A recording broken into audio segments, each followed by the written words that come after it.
Glória a Deus. Gênesis capítulo 3, vamos ler o versículo de número 7. Gênesis 3, capítulo de número 7. Louvado seja Deus. Estamos no nosso culto de ensino com o tema, Vestindo a alma para o noivo. Esse é o tema do nosso ensino. Vestindo a alma para o noivo. Aleluia. Então nós iremos para o casamento. Nós temos a promessa de casarmos, pois estamos noivos, no sentido bíblico, nós somos a noiva do Cordeiro. Aleluia. Então nós iremos nos casar e viver para sempre com o noivo, que se tornará o esposo da igreja. Louvado seja o nome de Jesus. Então vamos buscar aqui as roupagens para essa festa, Vamos buscar aqui as roupas ideais para essa festa. Gênesis 3:7 diz: Então foram abertos os olhos de ambos e conheceram que estavam nus, e cozeram folhas de figueira e fizeram para si o que, igreja? Aventais. Louvado seja Deus. Primeira coisa que nós precisamos analisar nessa palavra que lemos é que antes de Adão e Eva comer o fruto proibido, Adão e Eva viviam, meus queridos irmãos, no mundo encantado, Tudo era perfeito, tudo era belo, não havia desarmonia das coisas, as frutas não apodreciam, irmão? O processo do apodrecimento das coisas não acontecia, Esse ato de deterioração das coisas não tinha. A pele de Adão e Eva não enrugava, não encolhia, Os cabelos não ficavam brancos, os dentes não caíam, não enfraqueciam, irmão? Então esse processo não atuava. Por quê? Porque Adão e Eva viviam no mundo encantado, ou seja, nos dias atuais, o termo de linguagem para tentar aproximar o nível e padrão de vida de Adão e Eva antes de comer o fruto, o termo de linguagem que se aproxima é esse: o mundo encantado, Os irmãos já viram um mundo que você vai lá no pé de maçã, arranca uma maçã e nasce outra no mesmo lugar assim? É estranho até imaginar assim, irmão? No mundo e na nossa realidade, Você chegar ali no pé de manga e você arrancar uma manga e nascer outra em cima ali, no mesmo talo, É por isso que eu estou dando esse exemplo, o mundo encantado. Hoje a gente planta uma semente, vamos supor de milho, e nós precisamos esperar 3 meses para comer o milho, Só que no mundo de Adão, a terra era perfeita, Adão era perfeito, então não havia esses esforços, tudo indicando que Adão plantava a semente e a terra produzia, irmão. A terra, no seu estado de perfeição, ela dava o fruto. Por que eu digo no estado de perfeição? Porque o ato da demora é o resultado da imperfeição da terra. A terra agora não consegue produzir como ela produzia, Por causa da transgressão do casal. Então o mundo de Adão e Eva era um mundo encantador, era um mundo, irmãos, que hoje nós usamos esse termo de linguagem, o mundo perfeito, mas nós não temos noção exata do quão era perfeito. E no mundo atual, na mentalidade atual, resume-se essa fala: o mundo era encantado. Quem está entendendo? Então, como eu não consigo descrever a perfeição da vida e do tempo de Adão e Eva antes de comer o fruto, eu resumo nesse termo de linguagem: era o mundo encantado, né? Era um mundo encantador. Porém, tem um detalhe, irmãos. O que me chama a atenção no versículo 7 é que quando eles comem o fruto, a visão abre. O interessante dessa passagem é isso aqui. Eu quero que todos os irmãos reflitam isso junto comigo, porque o termo linguístico que está aqui empregado aqui nas escrituras é que quando eles comem o fruto proibido, a visão deles abre, ou seja, era para fechar, né? Quando eles comem o fruto proibido era para a visão fechar, né? Mas a Bíblia está dizendo que abre a visão, e nesse abrir da visão vem consequência ruim. Então a visão abre, e quando a visão abre, a consequência é ruim. Interessante isso, porque a gente no nosso mundo a gente usa o termo de linguagem qual? A visão fechou, alguém vai sofrer, porque a visão está fechada, não é assim? Só que no mundo de Adão e Eva, o encanto daquele mundo deles provinha de estarem com a visão fechada. Mas fechada em que sentido? Ou seja, no mundo do encanto requer um nível de mentalidade que não exige muito a racionalidade. Você ser racional demais é que traz o sofrimento. Você sabia disso, irmão? Você precisa ser divertido para viver bem. Você precisa ser alegre para viver bem. Você precisa ser dinâmico para viver bem. Se você ficar pensando muita coisa, você se torna chato, muito metódico, e você não vive bem. Sabia disso, irmão? Vou dar um exemplo aqui, talvez você dê risada. Qual é o mais gostoso? Você comer com a boca aberta fazendo um monte de zoada, ou você comer assim, ó? A comida nem fica gostosa, irmão. Agora você... Eita, que coisa boa, né, irmão? Quem está de noite fala assim: aquela comida tá boa, olha lá. E você come de mão e se lambuza todo e faz zoada comendo. A comida tá boa. Agora você... Você nem sente o gosto da comida, irmão. Por quê? Porque o sério demais se torna o quê? Chato. Amém, irmão? Quem está entendendo isso? Amém. O apóstolo Paulo, ele disse em uma de suas cartas que na sabedoria de Deus o mundo não compreendeu Deus. Aprove então Deus utilizar-se da loucura através da pregação do Evangelho. Então Deus não se utiliza do sériozão, o sério, para salvar, porque no sério as pessoas não entendem ele. Aí aprove Deus utilizar o que? Da loucura da pregação do Evangelho para salvar através da fé. Então o nosso Deus, irmão, ele é dinâmico.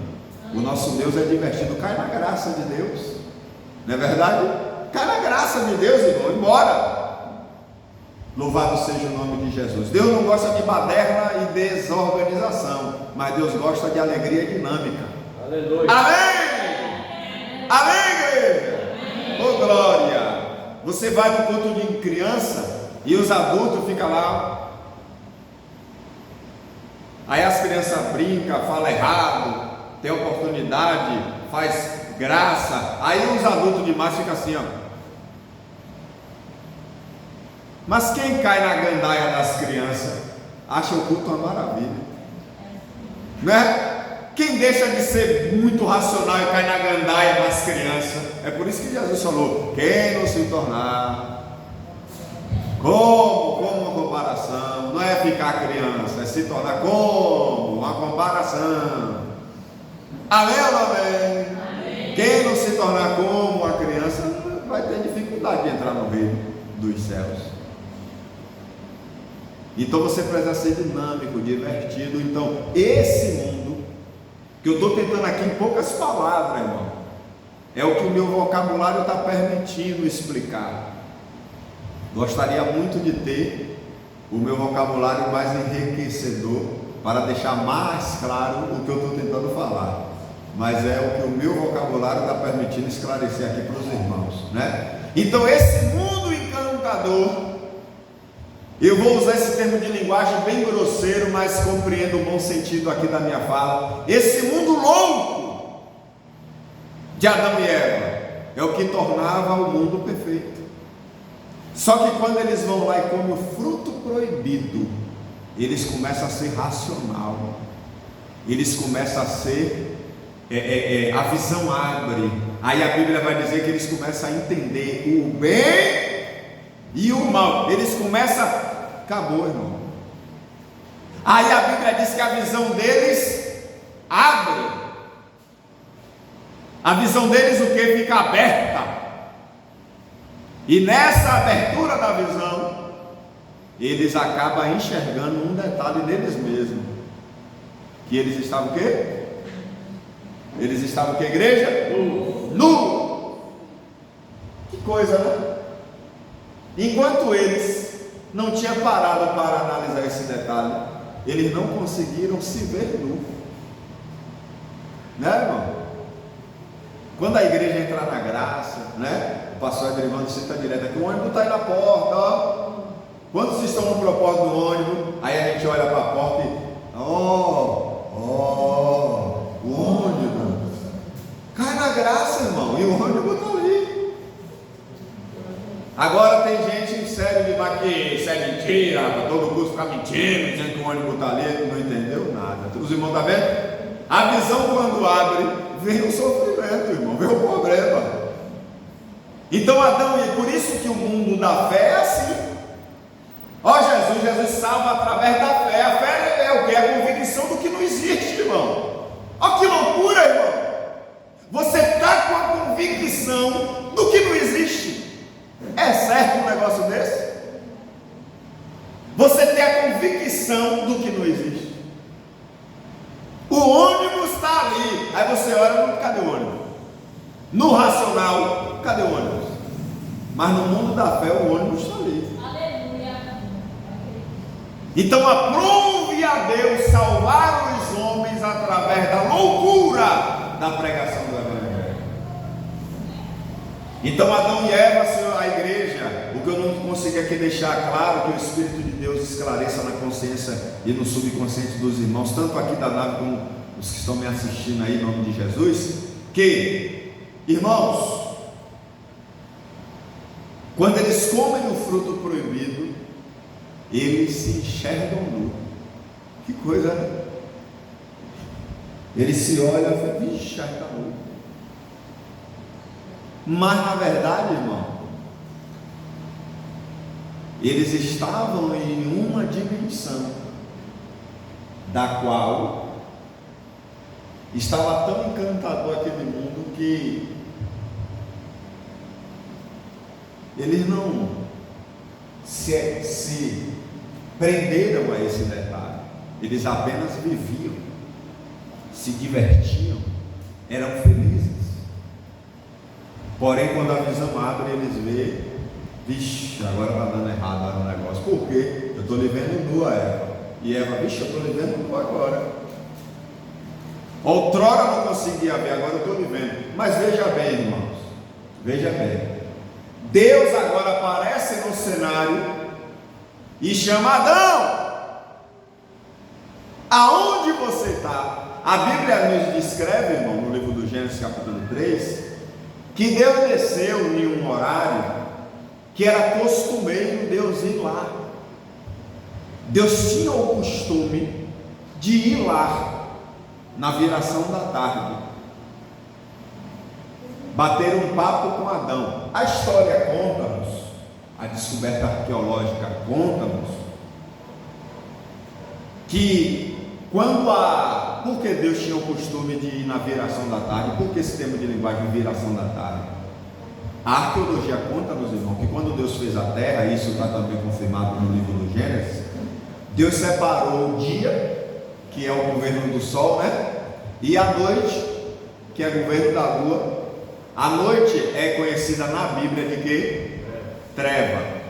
A gente, quando chama noite, a gente perde o conceito real da escuridão, porque a escuridão é treva, e treva representa o governo do mal.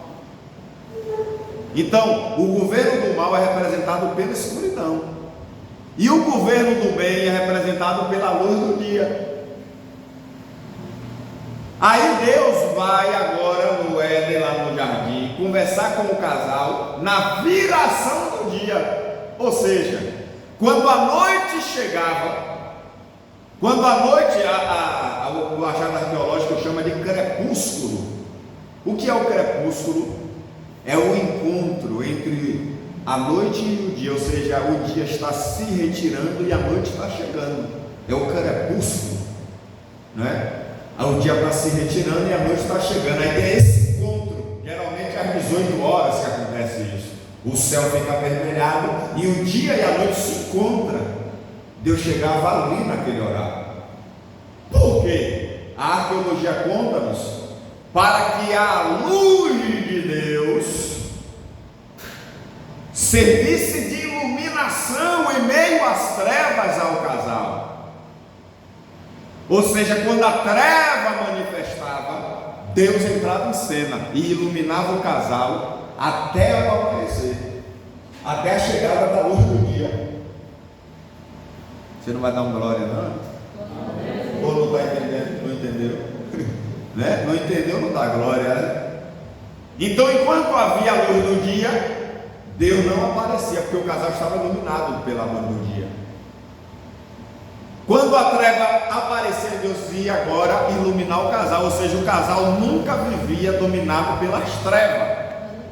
O casal nunca vivia no domínio, no governo das trevas, porque a luz do dia, a luz de Deus, a luz de Deus, a luz do dia. Aí quando a Bíblia agora vai dizer que o casal abre a visão e se enxerga nu, Deus aparece e diz: Adão, aonde você está? A Bíblia diz o que Adão? Perna para quem te tem. Aí Deus pergunta a Adão: Adão, aonde você está? Talvez Deus viu os galhos se mexendo, né? Porque eles pegou folha de figueira, que é uma pergunta que todos os cristãos querem saber da resposta. Qual foi o fruto que Adão e Eva comeu? A Assembleia de Madureira de Humilde, Feira de Santana, Bahia, sabe, né? Pastoreada pelo simples e humilde pastor Isaac França, a igreja aqui sabe. Se fosse o sorteio hoje da Bíblia do nosso irmão Aragão, quem ganharia? Qual a resposta? Oi?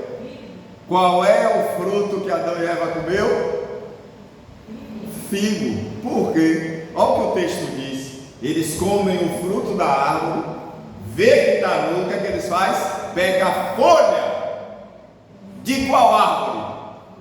Da figueira, né? Então aquela árvore representava apenas a decisão da obediência e da desobediência, né? Então quando eles exerceram a desobediência, o mal entrou em cena. Amém ou não amém? Por que colocaram a maçã? Isso é uma tradição romana, católica, né? O pastor Adriano está fazendo uma pergunta interessante aqui: por que colocaram a maçã? Isso aí foi uma tradição. Inclusive até hoje existe até a marca Apple, né? Que é maçã mordida, né? Na verdade a maçã representa o planeta Terra, e a mordida representa a descoberta de Lúcifer. O que ele tentou descobrir aqui, ou seja, ele mordeu a maçã e causou isso que nós estamos vivendo hoje aqui, que impactou o casal lá no Éden, que eles também fizeram o que Lúcifer fez no passado, que mordeu o fruto também. Aí criaram essa ideia da maçã, mas na verdade a Bíblia apresenta o figo. O que está próximo ao casal é o figo, a figueira, né? Eles comem o fruto e pegam a folha. Aí quando lá na folha você tem a senha. A folha de quê? Da figueira que eles se vestem. Aí Deus pergunta: cadê você, Adão? Aí Adão diz: eu ouvi a tua voz ecoar no jardim e temi, fiquei com medo. Aí Deus pergunta: ô gente, com medo? Como é que você tem medo de se aproximar de mim, rapaz? Um ser tão bom, um ser tão maravilhoso, né, irmão? Nós estamos aqui hoje para quê? Para se aproximar de Deus. É gostoso ou é ruim se aproximar de Deus? A alma, quando se aproxima de Deus, sente a sensação ruim ou boa? Imagina você, Adão agora está se escondendo. Aí eu quero fazer uma pergunta audaciosa nessa noite: existe crentes que repetem essa mesma atitude de Adão, se escondendo de Deus? Mas o estado de espiritualidade desse crente, como é que está? Tananana. Guarde a resposta aí, por favor. Então Adão e Eva, eles se escondem, e Deus fica a questionar: ô gente, por que vocês estão se escondendo de mim? Aí Adão diz assim: porque eu estava nu, eu estou nu. Eu estou nu. E pelo fato de eu estar nu, eu fiquei com medo, eu temi. Temeu, ficou com medo de mim porque estava nu. Deus, E quem mostrou a você? Olha o que Deus perguntou, irmão. Aqui está a senha, irmã Caia. A senha está aqui. E quem mostrou a você que você estava nu? Quem mostrou a você que você estava nu? Você já viu aquele crente que fica se culpando o tempo todo, achando que os pecados dele é o mais imperdoável de todos? E só anda se lastimando, fazendo voto de se praguejando, né? Enfim, ele acha que aquele ato dele nunca vai levar ele para o céu e ele não consegue ser mais feliz na vida. Só anda, mas tem que ter um saco de cima nas costas assim, ó, por causa dos pecados. Aí Deus está dizendo: quem foi que me mostrou que você está em pecado mesmo? Quem disse isso a você? Aí Deus fala assim: ó, você comeu do fruto que eu disse para não comer, não foi isso? Não foi isso? Você comeu do fruto que eu disse para você não comer, não é isso? Porque somente o fruto proibido gera essa sensação, irmão, de nudez. Somente o fruto proibido gera essa sensação de nudez. Aí Adão fala assim: foi a mulher que o Senhor me deu. Ela pegou o fruto e me deu, eu comi. Aí quando Deus falou: mulher, o que foi que você fez? A serpente me enganou, eu acabei comendo. Serpente, a serpente. Tem alguma coisa errada aí, Deus. Olha o rabinho da serpente. Mas enfim, irmão, venha junto comigo aqui no raciocínio. Se essa roupa fez com que a ausência dessa roupa levou Adão e Eva a ter medo de Deus, e se essa roupa ela foi perdida por causa da desobediência, significa dizer que essa roupa não é uma roupa física. Se essa roupa não possibilita o ser humano ter intimidade com Deus, ter acesso livre, com a consciência livre a Deus, significa que essa roupa não é roupa física. Essa nudez não é uma nudez física. Por quê? Porque eles não têm vergonha. Eles têm o quê? Medo. Ele não fica com vergonha.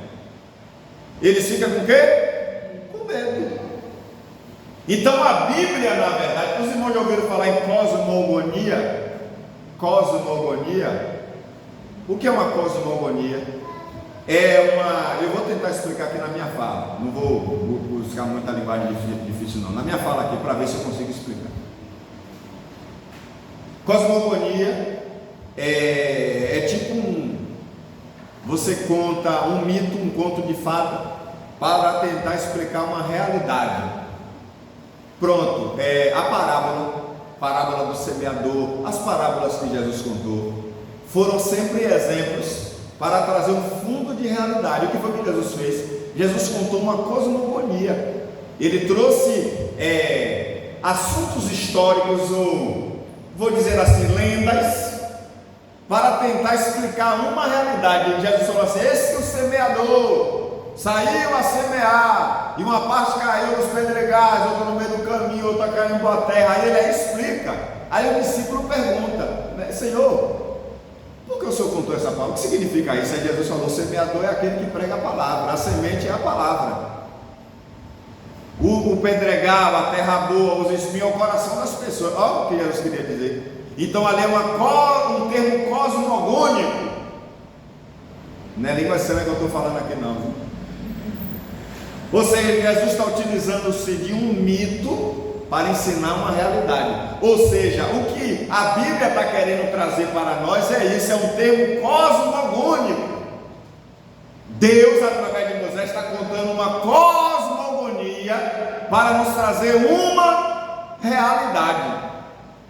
Aí eu vou dizer aos irmãos, o iniciante, lendo a Bíblia de primeira instância, ele acaba se conectando com a nudez de roupa, e ele entende, e recebe o ensino.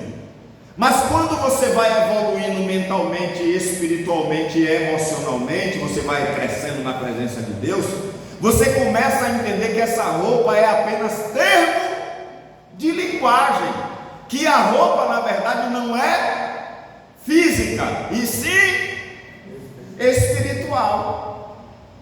Então, se essa roupa, pastor Isaac França, é espiritual, então que roupa realmente eles perderam? Eu sempre costumo dar o exemplo, irmão, da lâmpada.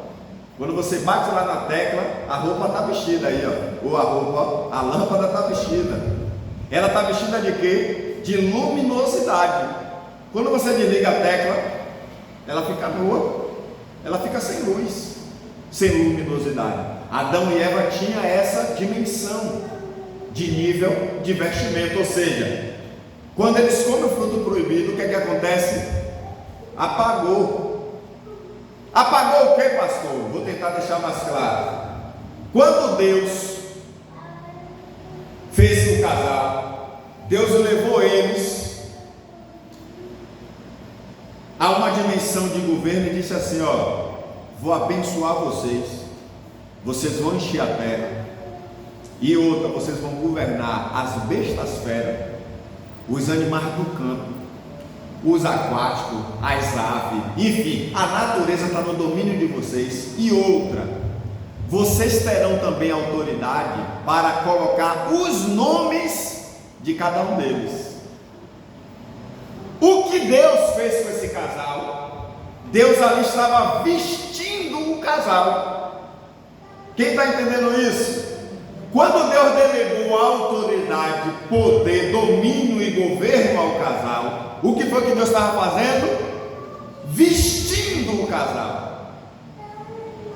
E era essa veste que veste a veste do domínio, a veste do governo, a veste da administração, da autoridade, que Satã criou olho, porque Satã se rebelou contra o Criador e perdeu o domínio dele. Aí o que foi que ele queria? O governo de Adão e Eva. Era isso que ele queria. Aí quando ele levou o casal a comer o fruto proibido, o casal perdeu o quê? A roupa. Quem está entendendo junto comigo isso aqui? Dá uma glória a Jesus. Quando Adão e Eva comem o fruto proibido, eles veem que está o quê? Sem autoridade, sem o poder, sem a vida. Aí eles se enxergam o que? Fracos, impotentes, dominados, governados. Eles governavam, agora eles eram governados. Os irmãos veem que isso é tão forte que querem colocar na humanidade o nome de macaco. Adão e Eva davam nome, agora a ciência quer colocar o nome na humanidade. Está vindo macaco. Os irmãos estão entendendo isso aqui? Adão e Eva dava nome, Adão e Eva nomeava, agora é a natureza que está agora sob o domínio do diabo, que está querendo dominar a humanidade. Então Adão e Eva se viu o quê? Sem a roupa. Aí eles ficaram com medo. Por quê? Porque essa roupa, irmãos, possibilitava a eles a autoconfiança de se aproximar de Deus. Essa roupa possibilitava a eles o que? Segurança. Essa roupa possibilitava a eles, sabe o que, irmão? O afeto com Deus, o sentimento de ser filho de Deus, o sentimento de poder compartilhar com Deus opiniões e decisões. Aleluia! O crente que não está vestido, ele não tem autoridade para vir ao templo, ele não tem autoridade para ajoelhar e orar, ele não tem força para se consagrar, ele não tem força para se compromissar. O crente que está nu é um crente levado pelo vento, irmão. É por isso que o tema desse culto de ensino é vestindo a alma para se encontrar com o noivo. Não é verdade? Quem não está vestindo a alma está fazendo igual Adão e Eva, se escondendo atrás das árvores. O que significa, pastor, se esconder atrás da árvore, ficar em casa assistindo um filme, né? Pô, bem, agora no culto hoje eu vou assistir a série, o lançamento de Jack Chan. Queima? Quem falou aí está queimado? Não, o pastor vai fazer live, eu vou ficar em casa, eu assisto pela live, pela live, né? Louvado seja Deus. Mas na verdade, irmão, a alma está gemendo. Por quê? Porque ele está nu. E como é que eu me visto, pastor? Talvez tenha alguém aqui nessa noite, alguém que me assiste aí, com esse sentimento, dizendo: ó, o pastor está sendo profeta. Eu estou com essa, lá ele, está sentindo essa sensação. Como eu me visto, pastor? Como eu me visto?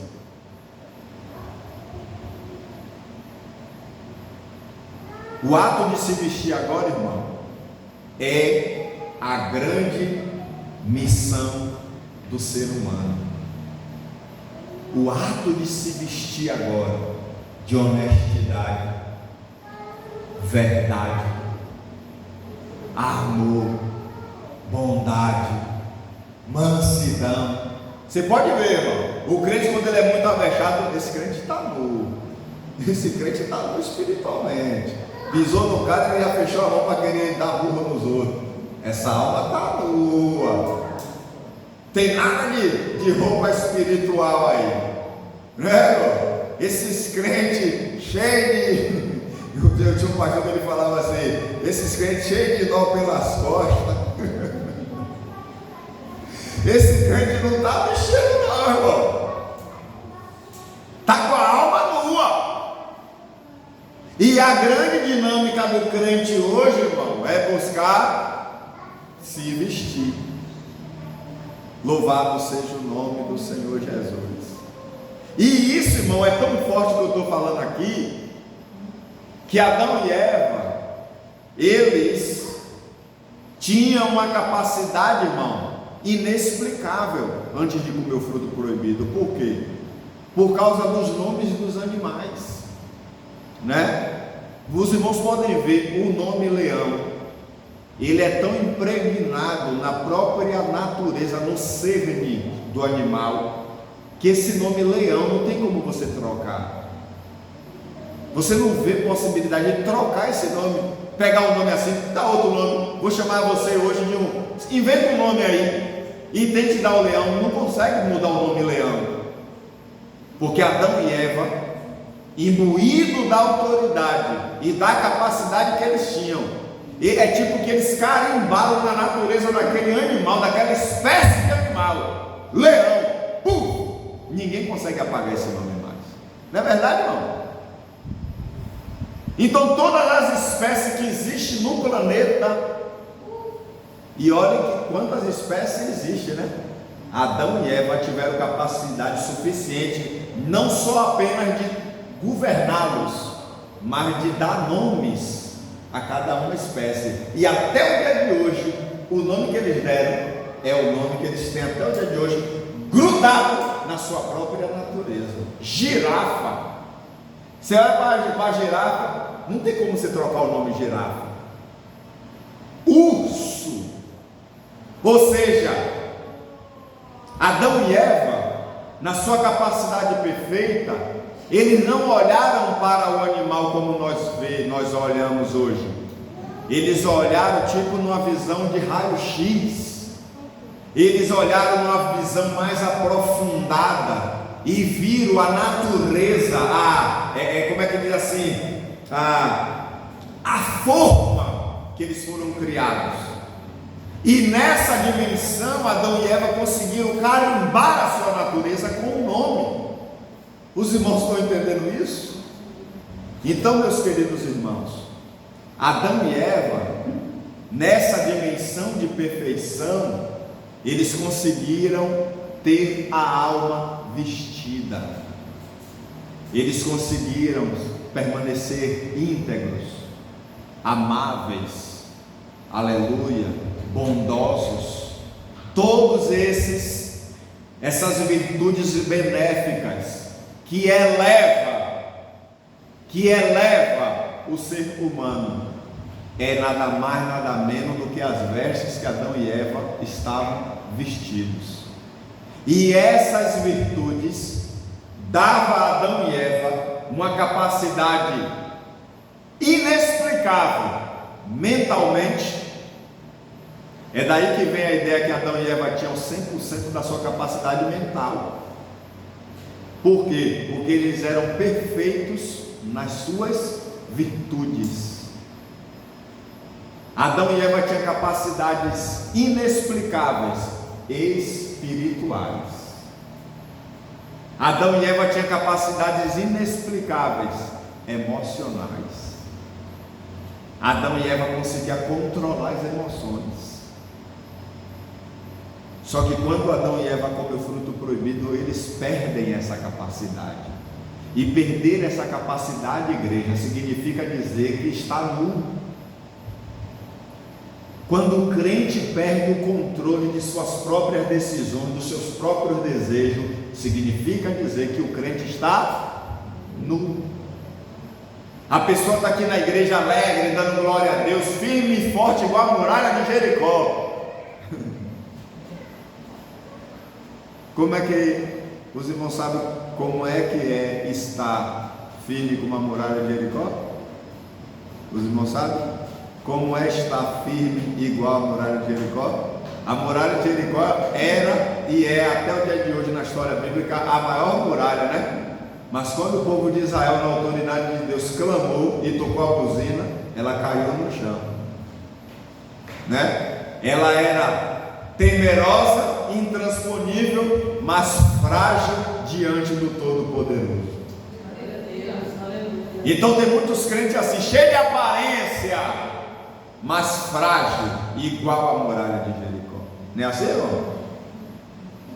Tem crente que se veste assim, assado, faz aquela algazarra toda, mas frágil, igual a muralha de Jericó, né? Então, viver essa dinâmica espiritual significa dizer estar nu.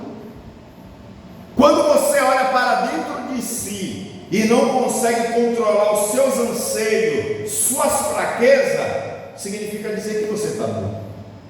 Quando você vê uma pessoa aqui dando glória a Deus, dando terra e lavar aquela agonia, e amanhã está atrás do São Pedro no pagodão, dançando até o chão,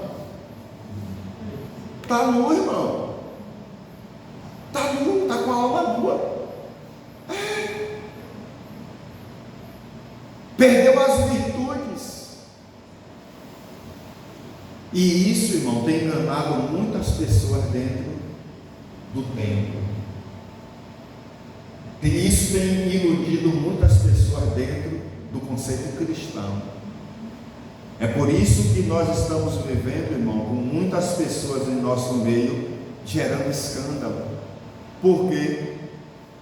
Porque está no meio cristão nu, não consegue segurar as emoções, não consegue segurar uma espiritualidade firme na presença de Deus, não consegue, né? Tem cristão que hoje ele é uma coisa, amanhã ele não é mais aquilo.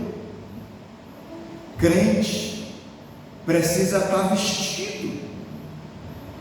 O crente ele não pode ser hoje uma coisa, amanhã outra. O crente precisa, o que ele é hoje, ele é amanhã. O que ele é amanhã é o mesmo que ele foi hoje.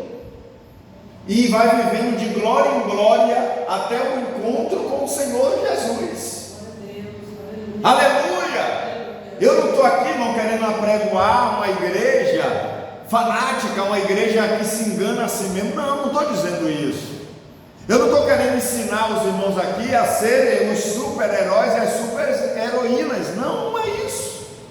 O que eu estou querendo apenas dizer aos irmãos é que nós a cada dia precisamos buscar as vestes espirituais e ser melhor a cada dia, evoluir emocionalmente, evoluir espiritualmente, evoluir, irmãos, mentalmente.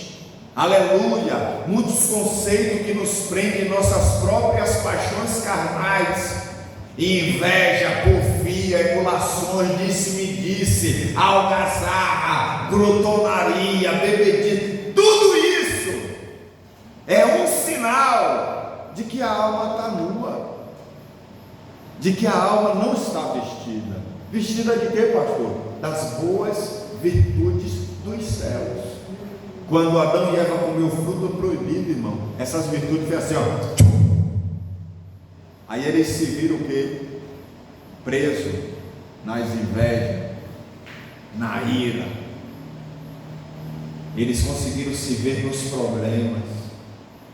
Eles conseguiram se ver em uma dimensão baixa. Aí o termo de linguagem bíblico diz: eles se viram nu. O que significa dizer nu na Bíblia? Conseguiram se enxergar desprovidos das virtudes. Amém, igreja? Amém. Glória a Deus, glória a Deus. Então, esse é o tema. Vamos vestir a nossa alma para nos encontrar com o noivo. Amém, irmãos? Amém. Vamos deixar, né, essas ideias baixas, os comportamentos raquíticos, vamos deixar tudo isso, vamos deixar para trás, tudo isso que nos diminui espiritualmente, e vamos seguir rumo ao crescimento espiritual, rumo às vestes espirituais, para que quando chegar naquele grande dia, irmãos, nós venhamos estar com a nossa alma vestida. Vestida de quê, pastor? De boas virtudes diante do nosso Deus. Amém, igreja? Oh, glória a Deus. Deus abençoe os irmãos. Deus abençoe a igreja. Em nome do Senhor Jesus.